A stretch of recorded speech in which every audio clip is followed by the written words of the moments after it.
shaped by centuries of British history. From state occasions to grand weddings, every aspect of their lives is governed by traditions.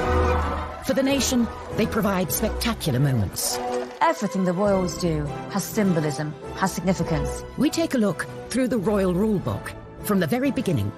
The traditions of birth. We have this tradition of royal women coming out of hospital, having just given birth, carrying the baby, having to look all happy. We examine the traditions of marriage. It was always a sort of belief that the prospective bride had to be a virgin. Diana obviously proved to be the ideal virgin. And those of grand state occasions. My lords and members of the House of Commons. The Queen does not come to the Commons. The last time a monarch came to the Commons was Charles I, and he rode his horse into the Commons and tried to arrest 5 MPs.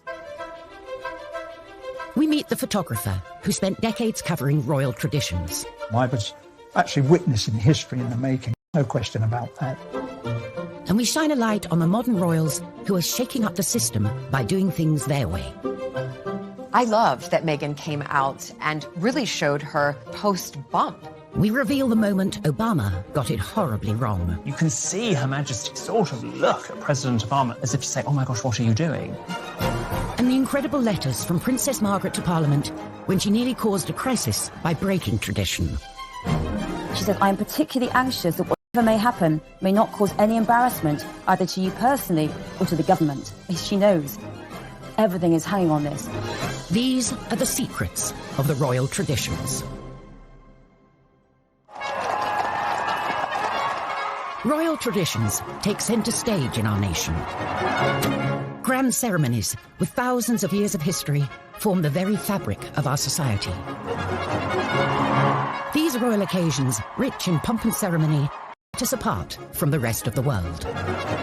The Queen sees tradition, sees ceremony as absolutely vital to maintaining the strength of the monarchy. That, to me, is what makes the royal family the royal family. It is the kind of protocols and traditions that they've had for centuries.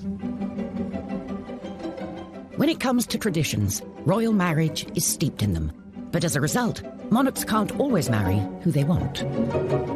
Prince Charles met Camilla when he was young and single. He was introduced to her through her flatmate. Camilla had been dating Andrew Parker Bowles, and then they split up in 1971. She then met Prince Charles. Apparently, she said, my great-grandmother was the mistress of your great-great-grandfather, so I think we have something in common. Romance blossomed, but as a royal... That whomever he married, who would be the next Queen of England, had to be a member of the nobility and had to be whiter than white. There was a sort of general belief that the heir to the throne should marry a virgin. The pressure for Prince Charles, and really everybody else before him, was huge. You know, there are all these, ticking of the boxes. Charles's cousin and godmother, Patricia Mountbatten, said Charles never actually asked the Queen for formal permission to marry Camilla, but if he had, I don't think it would have been allowed. Charles, no longer the young bachelor, under growing pressure to find the perfect bride. Enter the blue-blooded teenager, Lady Diana Spencer. She was young, she was from a good background, and it was insinuated that she hadn't had a lot of relationships before. There was pressure on him to get engaged and to get married, because at 33, he really had to produce an heir. He'd only met Diana 12 times before they got engaged, so was it really about love, or was he looking to fulfil his role as prince? Prince Philip did write a couple of notes saying, you've got to make up your mind, yes or no. You can't keep this girl hanging around. At 3 o'clock, Prince Charles and Lady Diana appeared for the first time in public. With the words of his father ringing in his ears, Charles bowed to tradition and quickly moved to close the deal. And I'm amazed that she's been brave enough to take me on. And I suppose in love. Of course. Whatever in love means. Particularly now, through the eyes of the 21st century, we watch that interview and just cringe, because he either didn't love her or he didn't know how to tell her he loved her. In July 1981, the traditional fairy tale wedding played out in front of a global television audience of 750 million. But both, in fact, had reservations. A couple of days previously, Diana had had supper with her sisters, And she said, I don't think I can do it. I don't think I can go through with it. And one of them said, bad luck, Dutch. The nickname for Diana, bad luck, Dutch. Your face is on the tea towel now. You've got to do it.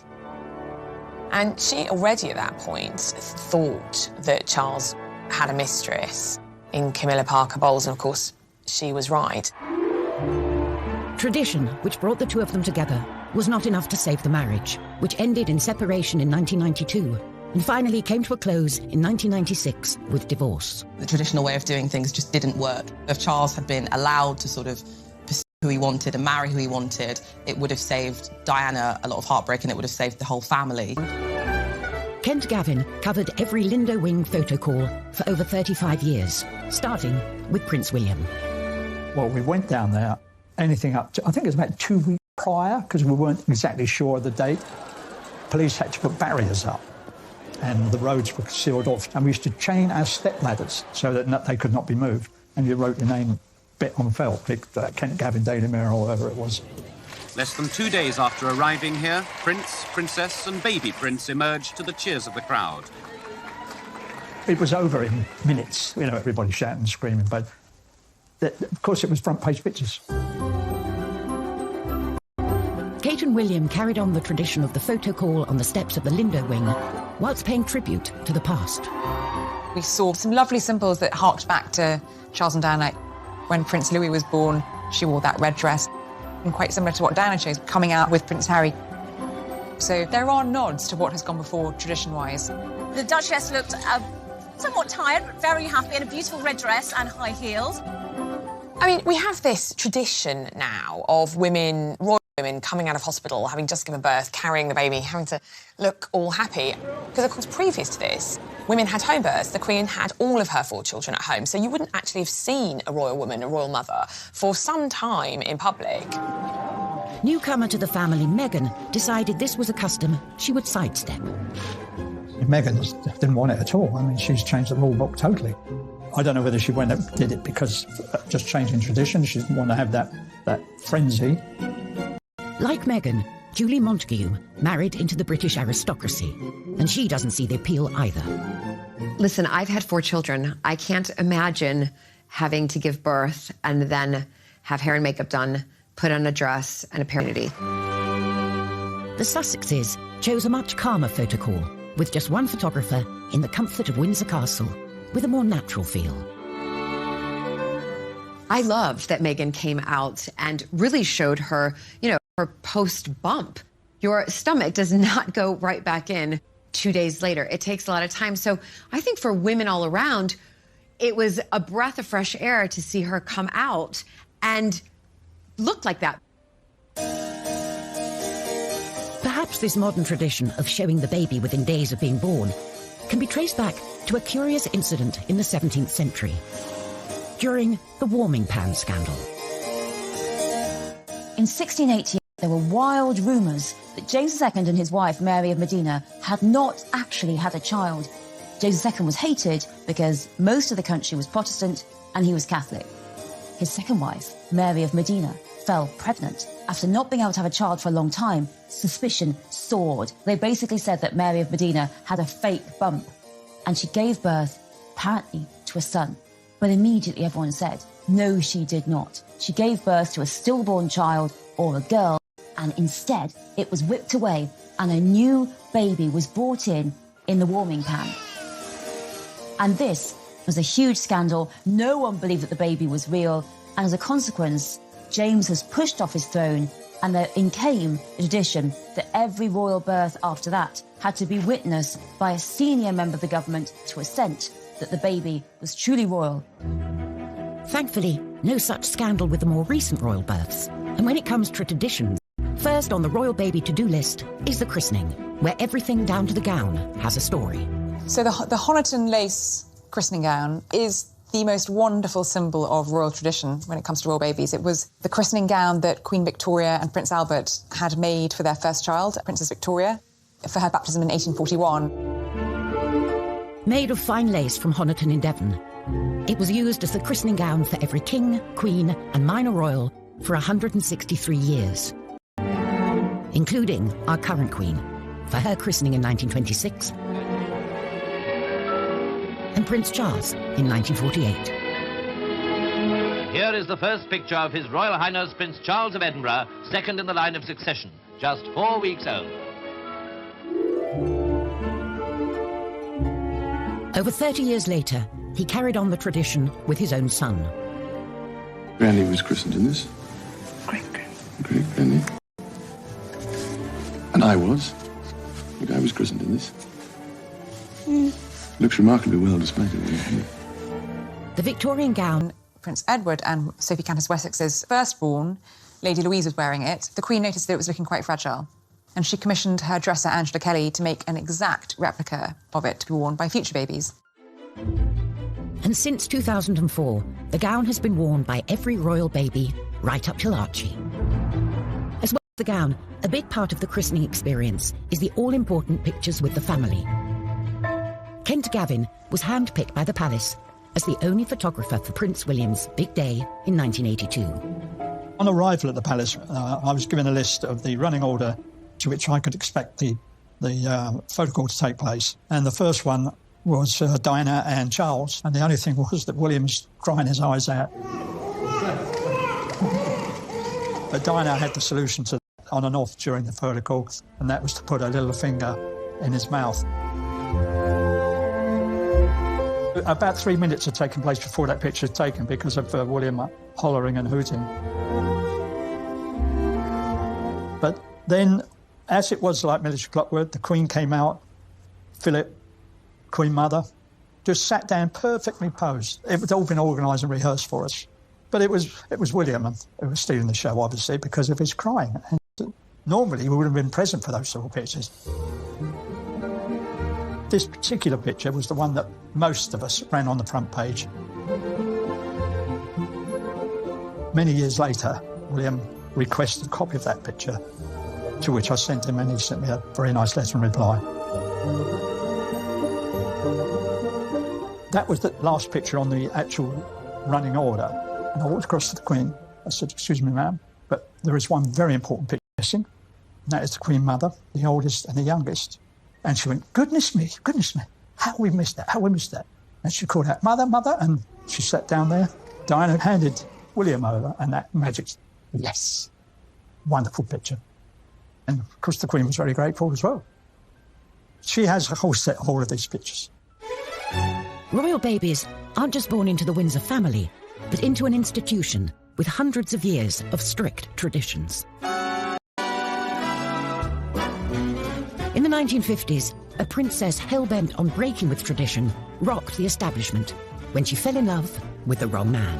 When Princess Margaret was a young woman, she fell hopelessly in love with a member of the household, the equerry to her father, Group Captain Peter Townsend. He'd been a war hero, he was handsome, he was charming, but he was divorced. In 1953, Townsend proposed to the 22-year-old Margaret. But by law, as a member of the royal family under 25, Margaret needed the Queen was forced to make very difficult decisions with her own sister. As head of the church, the Queen felt she couldn't sanction the marriage. She asked Margaret to wait for 2 years, as at 25, the matter would then be up to Parliament. They knew that there was every likelihood that if they bought time, they might be able to sabotage Margaret's relationship with Townsend. But years later, the tradition-breaking couple are still together, and the relationship becomes a constitutional issue. Kate Williams is at the National Archives with files relating to the case, which remain top secret for 50 years. Princess Margaret's 25th birthday really begins this panic and this crisis in government. This letter is amazing. It's written by Margaret on August the 15th from Balmoral, about a week before she turns 25. She's writing to the Prime Minister, and she says, "I'm going to tell you of any personal plans for the next few months." She says, "I am particularly anxious that whatever may happen may not cause any embarrassment either to you personally or to the government." She knows everything is hanging on this. "My birthday on August the 21st, it will encourage every sort of speculation about the possibility of my marrying Group Captain Peter Townsend." She says, "I'm not going to see him over my birthday, but in October, I shall go to London. It is only by seeing him in this way that I feel I can properly decide whether I can marry him or not." The Queen knows I'm writing to you, but no one else does. This is a secret letter from Princess Margaret to the Prime Minister saying, this is what's going to happen. With the threat of this possible marriage very real, the government sprung into action. This letter is from the Cabinet Secretary, Norman Brooke, and it's written the day after her birthday, and it is advising the Prime Minister on what to do next. And he's saying, I am quite clear that this is not a matter for the Prime Minister alone, and crucially, it's not just the British government, it has to be the other Commonwealth governments. They all have to be consulted, and they all have to agree. With the seemingly impossible task of gaining Commonwealth consensus, the government set harsh conditions for Margaret. They say to her that yes, she can marry him, that's fine, but she must lose her title and she will lose her position on the civil list. So with absolutely no money or no status whatsoever, she really will be completely excluded. For Margaret, just 25, the cost of what she would lose by breaking with tradition was just too much. I would like it to be known that I have decided not to marry Group Captain Peter Townsend. For a princess, love is not straightforward in the 1950s. It becomes about politics, about religion, and about society itself. These days, divorce is no longer a reason for royals not to marry. For however, are still full of traditions. And the Victorians are responsible for a fair few. Queen Victoria chose to wear a white wedding dress, a tradition that has passed down through the generations. Up until then, royals and indeed commoners generally tended to wear coloured dressings. And the couple chose to have a wedding cake which had a topper on it with figurines of the bride and groom. There's a traditional role for the bouquet too. Their eldest daughter set another tradition when she picked some myrtle from Osborne House for her wedding bouquet. And again, it's something we've seen with both William and Kate and Harry and Meghan.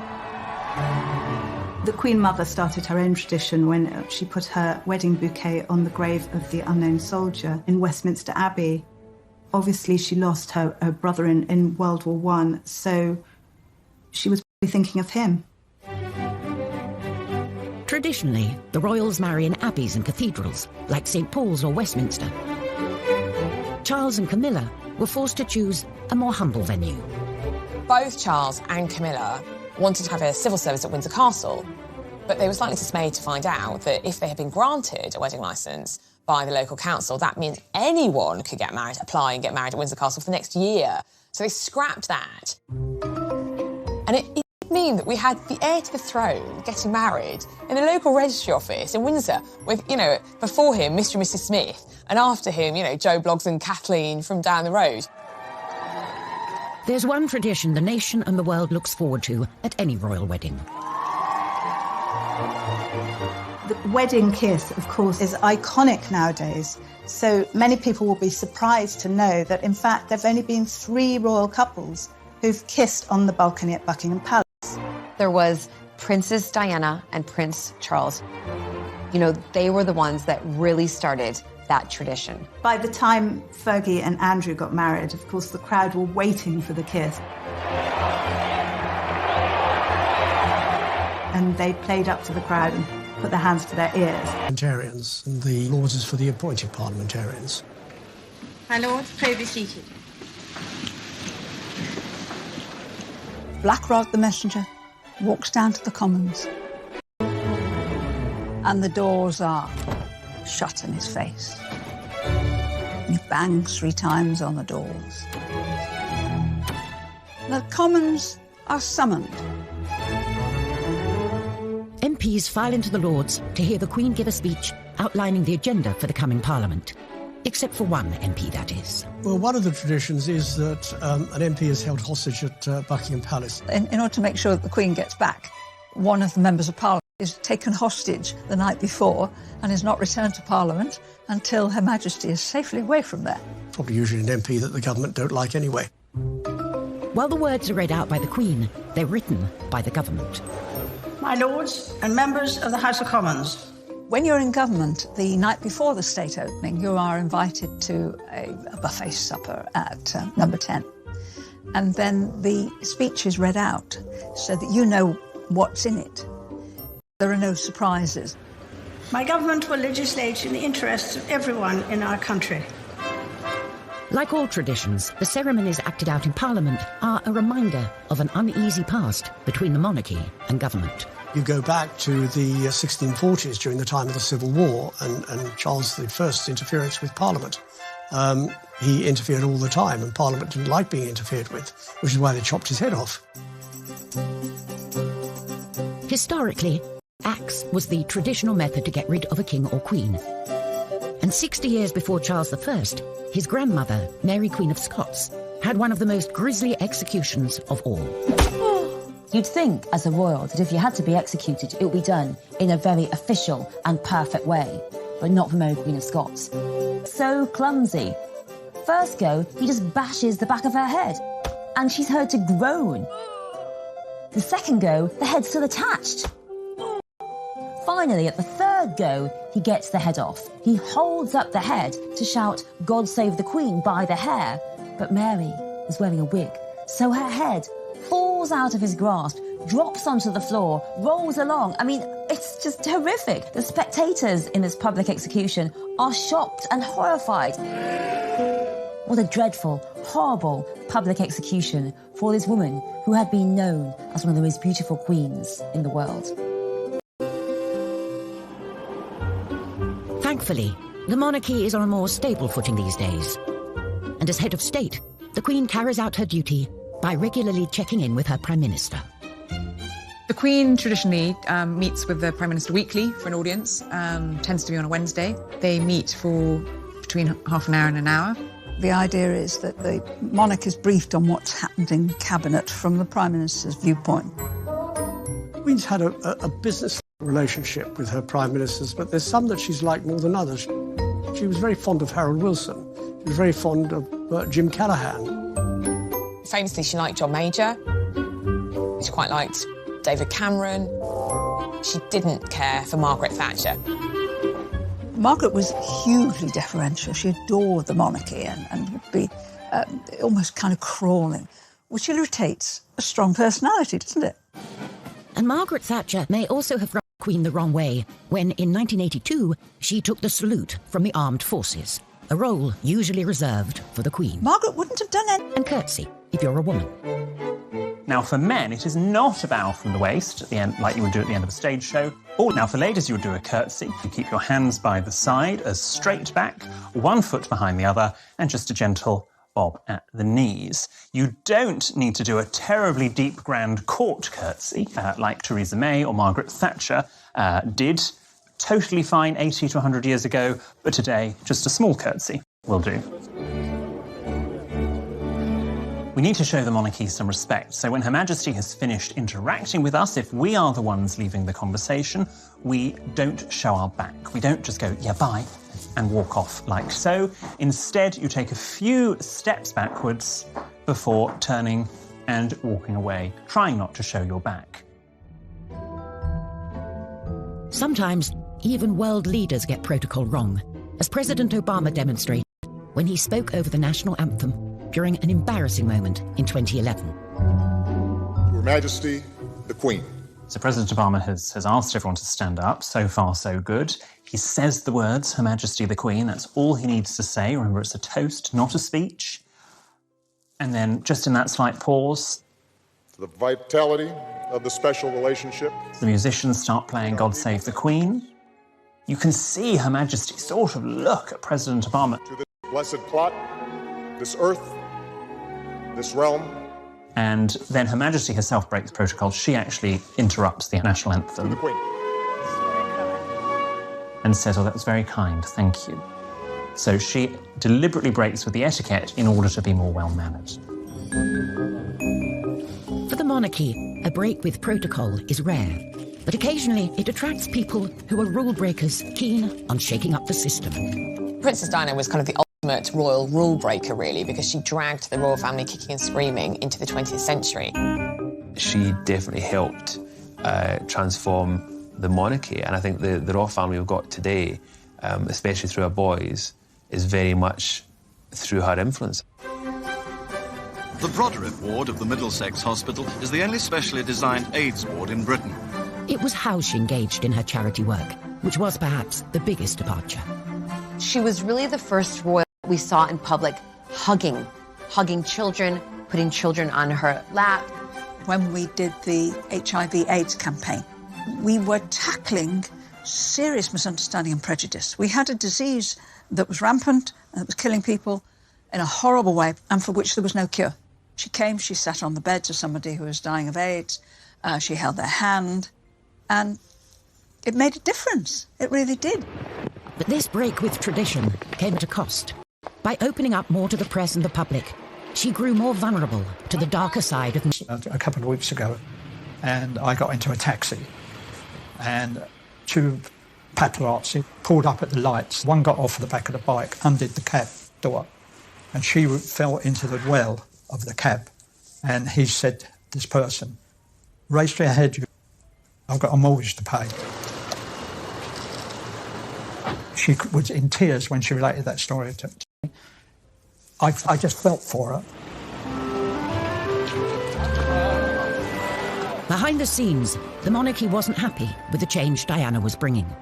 She was viewed by many within the institution as someone who was shaking things up too much. We wanted something a bit more safe, a bit more homespun. And she said, no, these are the things that need attention. These are the things that need to be talked about. It wasn't just how the royal family operated that Diana changed. She also changed the traditional way in which royals dress. Designer Jacques Azaguri played a vital role in moving Diana away from traditional royal dress and transforming her into one of the biggest fashion icons on the planet. I was always excited to see her step out in my dresses. There was just something about her wearing my dresses, you know, the Princess of Wales. And also the process leading up to her wearing that dress was always so friendly, so comfortable and exciting. This is one of the first times that she kind of went a little bit modern. It was, I'd say, probably about 4 inches above the knee, which for a princess was very, very short. Red was one of her strong favorites. As you notice, it had a little opening down the front. She wanted to actually wear it to there, showing a little bit of midriff. Of course, we didn't allow her to. Another famous dress Diana wore during an important night in 1995, where she smashed a vengeful fist through every conceivable royal protocol. It was the night of the bombshell Panorama interview, in which she made a series of startling claims, including, there were 3 of us in this marriage. She called me actually 2-3 nights before the interview was going to go live, and she says, I need a dress. I've done an interview. I haven't said anything wrong, and I'd like to wear something really stunning and sexy. And I took 3 black dresses from the shop, because, you know, the royals are not usually able to wear black unless it's for mourning. But of course now she could wear any... Everyone's criticising Meghan for not wearing tights. Let me tell you something. Sarah Ferguson, Duchess of York, didn't wear tights. I was at an event as minister where she came to do an opening, and she turned up actually looking scruffy, which is a no-no, because the people who are there, they come to see the magic and the style and the grace of royalty. Kate, who stuck to the traditions rulebook, received the opposite criticism from Meghan when she was labelled robotic. I get to see them privately, the royals, and drinks receptions, and she's actually got a wicked sense of humour.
the appearances. You know, we see just the Queen with Prince Charles and Camilla and his sons and their spouses.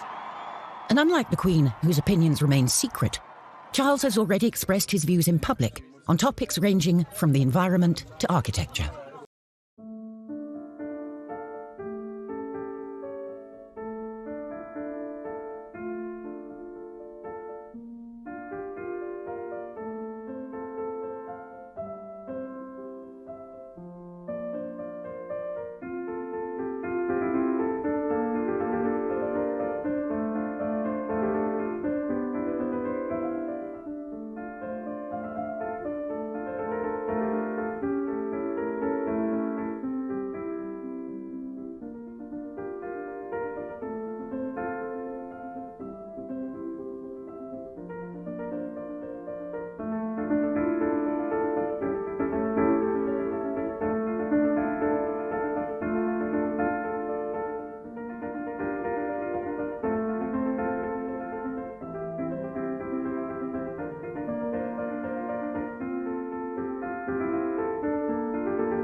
If he had, I don't think it would have been allowed. Charles, no longer the young bachelor, under growing pressure to find the perfect bride. Enter the blue-blooded teenager, Lady Diana Spencer. She was young, she was from a good background, and it was insinuated that she hadn't had a lot of relationships before. There was pressure on him to get engaged and to get married, because at 33, he really had to produce an heir. He'd only met Diana 12 times before they got engaged, so was it really about love, or was he looking to fulfil his role as prince? Prince Philip did write a couple of notes saying, you've got to make up your mind, yes or no. You can't keep this girl hanging around. At 3 o'clock, Prince Charles and Lady Diana appeared for the first time in public. With the words of his father ringing in his ears, Charles bowed to tradition and quickly moved to close the deal. And I'm amazed that she's been brave enough to take me on. And I suppose in love. Of course. Whatever in love means. Particularly now, through the eyes of the 21st century, we watch that interview and just cringe, because